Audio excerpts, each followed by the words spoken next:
കാൽനട യാത്രക്കാരനെ കാർ ഇടിച്ചു വീഴ്ത്തിയെന്നാണ് വാർത്ത.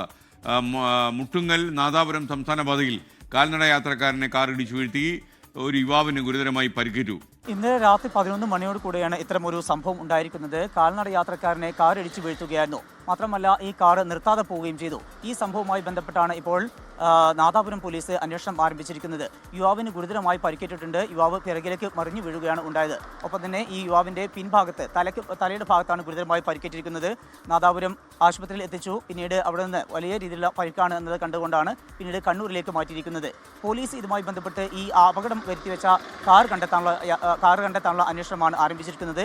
പ്രദേശത്തെ CCTV ദൃശ്യങ്ങൾ കേന്ദ്രീകരിച്ചുകൊണ്ടുള്ള അന്വേഷണത്തിലാണ്. ഈ വലിയ രീതിയിലുള്ള ഒരു പരിക്കുണ്ടായിട്ടുണ്ട്. മാത്രമല്ല വളരെയേറെ മനുഷ്യത്വരഹിതമായിട്ടുള്ള ഒരു നടപടിയാണ് കാർ ഡ്രൈവറുടെ ഭാഗത്ത് നിന്ന് ഉണ്ടായിട്ടുള്ളത്. അപകടം പറ്റി എന്നറിഞ്ഞാൽ ആ ആളെ ആശുപത്രിയിൽ എത്തിക്കാനോ ആ ഒരു വിവരം പോലീസിനെ ബന്ധപ്പെട്ടവരെ അറിയിക്കാനോ കൂട്ടാക്കിയില്ല. ഇയാൾ ഈ കാറുമായി രക്ഷപ്പെടുകയാണ് ചെയ്തിരിക്കുന്നത്. ഈ വിഷയത്തിലാണ് ഇപ്പോൾ ഈ കാർ കണ്ടെത്താൻ പോലീസിന്റെ അന്വേഷണം തുടരുന്നത്.